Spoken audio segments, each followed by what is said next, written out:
Good afternoon, Dianna. Thank you for coming on the podcast. How are you? Fabulous. Thanks, Jackie. Thanks for having me. Now, I know you with so many different hats, and I've worked with you as a business coach as well. And, I know that you're an accountant and you have all sorts of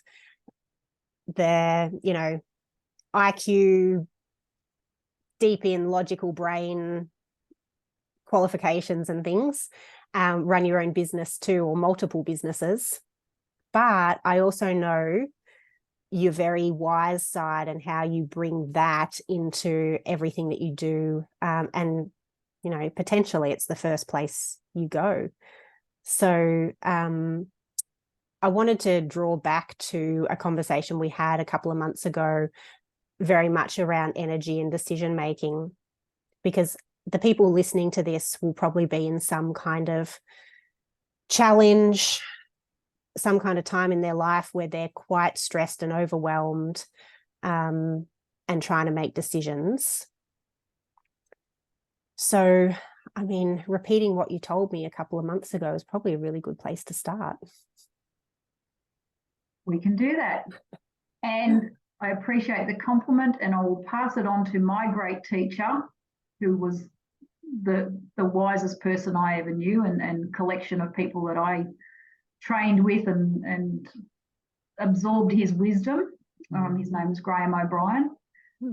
And one of his sayings that he most liked was "into the mystery." Embrace the awed anticipation, the curious wonderment of what's ahead. Of life. And to let go of that expectation of controlling it, and that it should be how it should be, which is for us type A's somewhat of a challenge. Yes. You saw my face when you said that. And that's a constant struggle, is to not try and control every single thing. Particularly in a regulatory world that we both live in, but that we work in, where there is rules and regulations and legislation to the eyeballs. And it's about balancing that with what we're calling wisdom, with bigger context, with insight, with greater understanding than that the world has to function within some narrow parameters around a narrow topic at a particular point in time. So the perspective that I bring to things, and obviously with my client base, which is all things business, family, personal, it all blends together, is yes, to look at the business scenario and the business context, but always to then go beyond that. What's behind that? What's the beliefs, the barriers, the blockages, the conditioning, the patterns, and generally the first place that I would start is people are focused on the problem. No matter what's going on in our life, if it's health, if it's relationships, if it's money, whatever, that's what we're so conditioned to focus on. Partly it was our education system, because you don't move until you've solved that problem or answered that question or got this thing right. And we are so conditioned to focus on what's wrong. You look at Facebook, you look at the media, it's all about what's wrong in the world. It's not about being ignorant of that, but it's about bringing a bigger energy to what's right, to what we do want, and what I call facing forward, because this is where, as you mentioned, you can't solve a problem from the problem, from the same mindset, from the same positioning, from the same resources, whatever it might be. So there's got to be a way of moving outside of that energy, that vibration, that attitude, that viewpoint, that vantage, whatever terminology works for people, to then look at it with different eyes or different perspective, different context, or with some guidance or assistance or support to move out of that, because regurgitating the problem doesn't solve the problem. No. And in fact, probably spirals downwards, doesn't it? Because you just ruminate, and the stress then has physical impacts and vice versa.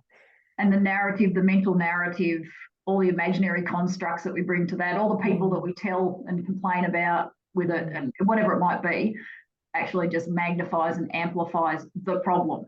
Mm-hmm. As you say, all the people we tell and complain about is quite interesting as well, because I just went back and read the 4 agreements again, and the first one is to be impeccable with your word. And it is, a lot of people go out and vent with the problem, which is probably very counter to what you're saying. So I guess the question is, well, how do you change your energy or vibration when you're in a pretty huge problem, which is almost consuming? And as you said, like, change your viewpoint. It might be an easier way in for people. The big question is how. Yep. One that I hear a lot, and one that I've been in myself. So this isn't me coming from a Pollyanna perspective or from textbooks. I've had to really go through so much experiential stuff in life. So for anyone that's listening, please understand that my life has not been perfect. I am not perfect. It didn't all happen perfectly, nor do I expect it to. But I have had a lot of life lessons and some wonderful teachers along the way, and all of which I call tools for my toolkit. So when we have stuff happen that is not to our liking, if we can take a step back and see, okay, for whatever reason, there's something here I need to learn, it's a tool for my toolkit. We can stay a little bit more objective and not get as caught up in that spiral. But the way that and I see this a lot when people make an appointment with me, whether it's a business, whether it's life coaching, whether it's any other area that we're working through our Shine It Leadership company or Shine It Business. Often we'll have a chat on the phone. They'll make a time to, come and see me or Zoom chat or whatever. And between the time that we initially set up and the time that we meet, invariably people say, you wouldn't believe what's happened in the week since we spoke. Something that I've been needing for 3 years just happened, or something has unfolded. And it is because they did something. While we stay stuck and focus on the problem, we'll manifest more of the problem. When they've reached out to me, for instance, or anyone else for some support, how can I do something proactive? That's just been enough to shift the energy that something that they needed to be unstuck has moved. It's not, I didn't do it. They've done it by taking some action. And then we can keep, mapping out from that. The main thing is what I call facing forward. So if we were to draw a line on a page and we have past, present, and future, and invariably we face back to the past, because that's what we have a visual of. That's what we have a picture, we have a narrative, and we keep, harping on with the narrative and, exacerbating it and recreating it and believing it and saying, yeah, I told you so, this always happens to me, and whatever it might be. That narrative and any mistakes in our past, I usually explain it's like this tangled web of fishing line. And we all have that. That's part of our life experience. It wasn't that we were supposed to get it right from, the day we were born onwards. Yet we beat ourselves up over and over and over. If that was tangled fishing line, we would not spend days, weeks, months, and years trying to sort it out. We would cut the line and turn around and face forward. So in life, we need to do that. But to do that, we need a picture. We've got a picture of the past to agonize about. We need a picture. And this is where I actually hand out magic wands to people that I work with. And the idea is, magic wands.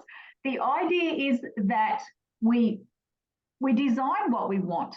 We use our magic wand to overcome all of the, I'm too old, I'm too young, I don't have enough money, who'll feed the dog, my mother won't like it, blah, blah, blah, blah, blah, all these excuses that we put in front of ourselves. So the magic wand is, if they weren't there and we didn't have all these beliefs and barriers, blockages and limitations, what would you like to create? And I suggest that people do a 9-square grid with themselves in the middle and then surrounded by the main areas of life. So your relationship, your children, family and friends, home, hobbies, money, business or career, and contribution. And then in a nice journal, you just start designing each of those areas with your magic wand so that you're building a picture to deliberately step into, to make decisions around and towards, and to become that. People say, I'll be happy when I get whatever, but you won't get the whatever until you become that, until you align yourself with that, till you be happy, till you feel wealthy, till you feel healthy. It's the, you know, cart before the horse thing. So it's always about facing forward and building a picture, and that's where vision boards are great. And actually vision boards on a pin-up board or something work better than just on your computer or phone, because there's tactile involvement. But when we have a picture in our brain, our subconscious then aligns to that. So when we've got something that we're stuck in or a problem, and we don't know how to get the solution, but at least get a picture of what the solution would look like, and even better, start to try to feel what it would feel like. And then just think, what is one small action that I can take? People get bogged down going, I can't see all the steps, so I'll take none. Just take one. Make a phone call, Google something, make an appointment. One step unlocks the next steps. So good. I'm going to go back and do all this again myself. what I was going to ask was, so we're drawing out our best case scenario in each of these boxes, or on each of these topics, because I was going to say, do we just focus on what we would like the outcome of whatever the situation is we want, or do we future focus even further as if it's already resolved and we're looking at all these aspects of our life with that problem having gone and been done? Ideally, the latter. The important thing is to not think something that our subconscious straight away goes, that's rubbish, that's never going to happen. So people do it with money. They'll say, I want $1 million. And if that's so far out of our current reality, then it's almost like subconsciously we're not even going to try. So it might be that we start by saying, you know, I'd like $10,000, or I'd like $1,000 or $100. You're like something that is a stretch, but is not so much that we just shut down. So the ideal is, yes, beyond the problem, so that we're aligning with that. But it may be that there's a couple of stages towards that we can grow into. Abraham Hicks explains it as backfilling a grid. So when Esther Hicks explains it, she said it's like having a picture of the future goal, outcome, and then you're backfilling that picture. Like you've got to reverse engineer, what do I need to do to get to that picture? Yeah. I haven't heard Abraham Hicks say that for a long time. I need to go and revisit it. I keep, when I go to Abraham, usually listen to the ones that are just about your vibration and being on the high flying disc, which again vortex. The vortex, a beautiful concept to try and get on your higher flying disc. But again, I suppose when you're in the trenches and it's stress and it's you know, you feel like everything's coming from every direction, trying to get on a high flying disc can be tough. Yep. So what I like about Abraham is that it just says, like what you just said, just one step in terms of action. And Abraham's just like one better feeling thought, or just one emotional step in the right direction. You don't have to feel joy. You just have to go from depression to anger, or from anger to action. Yeah. One of the great things that I use out of Abraham Hicks, stuff that I saw years and years and years ago, it's like a little speedo reading, and it's a really good way of understanding energy and getting a visual concept of energy. So it's like if our speedo needle is pointing way to the negative side about, say, money, then what comes to us on the outside is everything that we attract at that level, which will be more problems around health, relationships, money, everything. So if we stay in that space, which is what people do, thinking I've got to sit in this horrible space to fix this, all we're doing, it's like quicksand. We're going to drag ourselves down further, for deeper and for longer, and not solve anything. If we then talked about their dog or their camping trip or their motorbike or their grandkids or their garden, their little speedo needle would go right around the other side into a happy place. And their physiology changes. People sit up straighter, their eyes are brighter, they stop sobbing and whatever might be going on. We'll talk about that topic for a bit.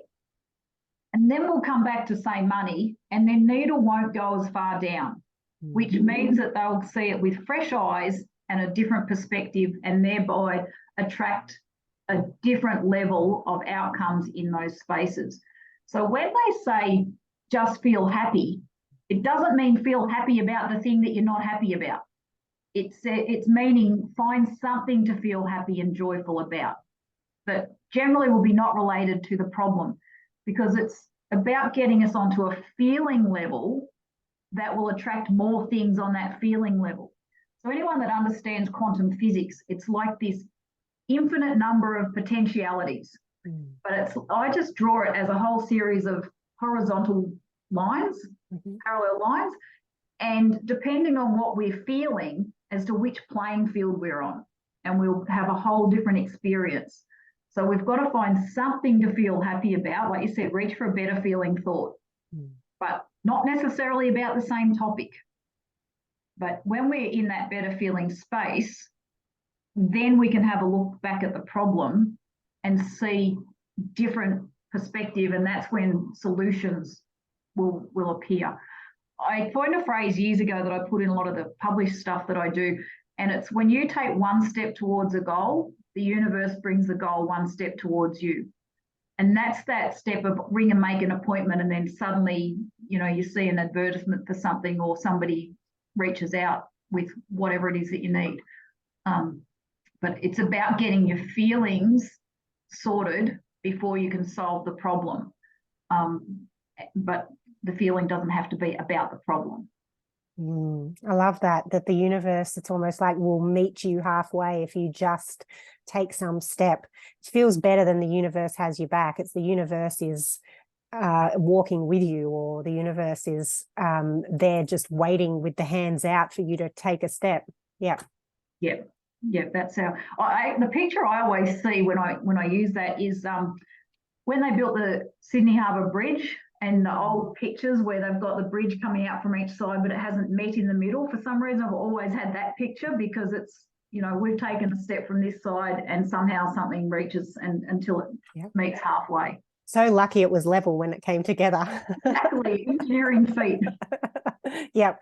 So, I mean, the idea of infinite possibilities always fascinates me as well. And as you said, like, it is actually a scientific concept that there are so many different outcomes, and you could just step slightly sideways to be in a different universe, essentially, where your outcome is different from the trajectory that you're headed on at that particular time. Can you tell us more? Sure. So don't anybody shut down or glaze over when we say things like quantum physics and so on. All it means is that we actually have a whole heap more influence over our day or our outcomes than we realise, because they've now proven scientifically. Now, Einstein started this work, well, didn't start, he picked up, there were threads from earlier on, but there was not adequate technology to do the computations. Newton actually did a lot of this work, but he hit barriers because, of course, there were no computers. So Einstein picked up this work in the early 1900s, and Stephen Hawking and lots of other scientists have done a lot of work. So most prominently known now is probably Joe Dispenza, who connects it back to our everyday lives. But all it means is we all operate on a vibration, which is like our mood or our attitude, so our energy. And that is measurable. It goes out in electromagnetic waves. So it is measurable, the same as they could measure microwaves or X-rays or radio waves and these other things that we know about and believe in. And it works like a magnet. So whatever our wave is actually influences and creates and attracts whatever comes to us like a magnet. So if we're in a really crappy vibration, that's when we trip over and we spill our coffee and we can't find our car keys and, you know, stuff goes wrong.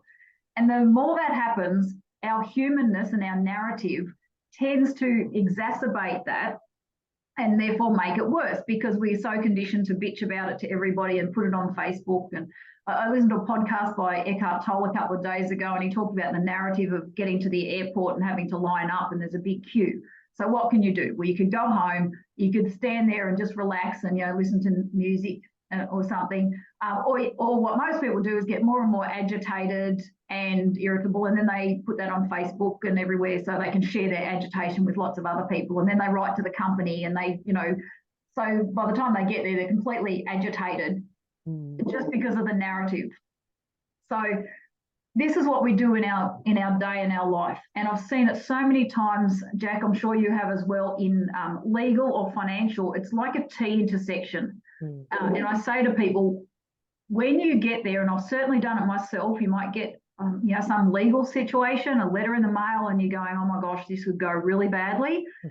And invariably, if myself or somebody else decides that it's going to be the worst case scenario, then that's where it will go. If we decide I'm going to keep my mood up, I'm going to keep my beliefs high, I'm going to stay happy about anything else that I possibly can, it will go the other way. And I've seen this and tested it and worked with people, coached people so much. It's just, it is awe-inspiring, but that's how it works. So we tend to go through life looking for something to complain about because, you know, people feed on drama and we get a lot of attention and everybody likes to make a fuss about it.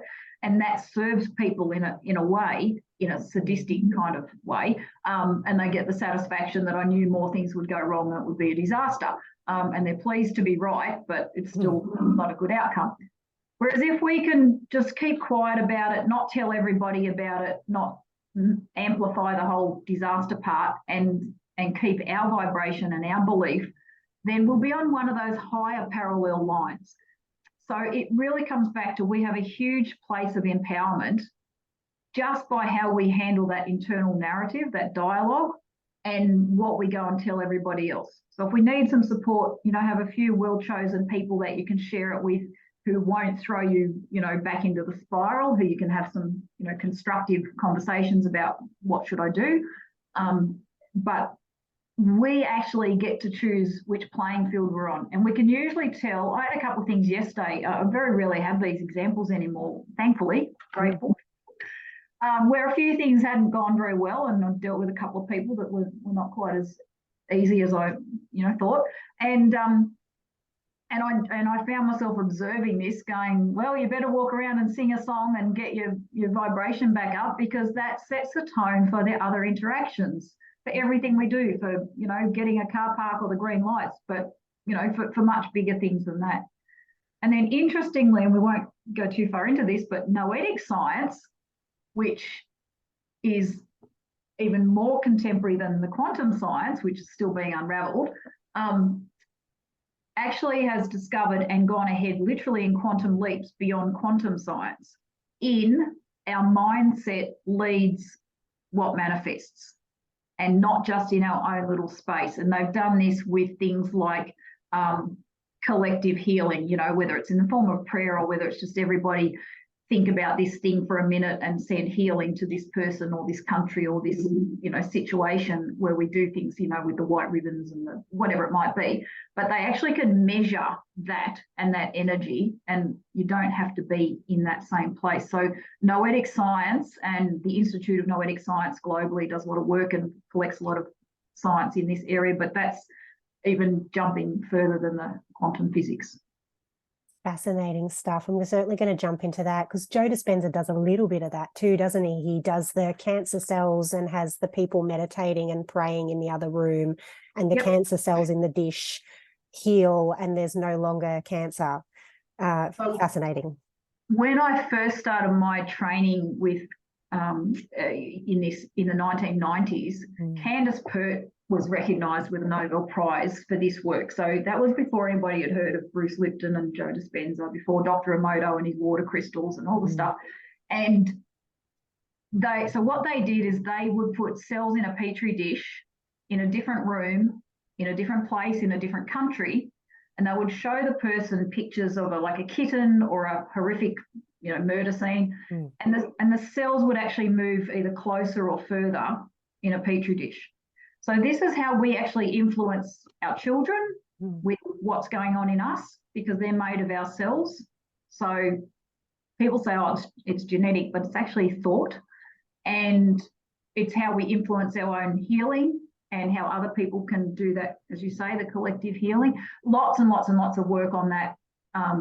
So Candace Pert, her original core book was called Molecules of Emotion, and it's about how each emotion has like a signature that they can measure scientifically, which is made up molecularly. But every time we think of an emotion, happy or not, we flood our body with chemicals. So it could be dopamine, serotonin, or it could be something damaging.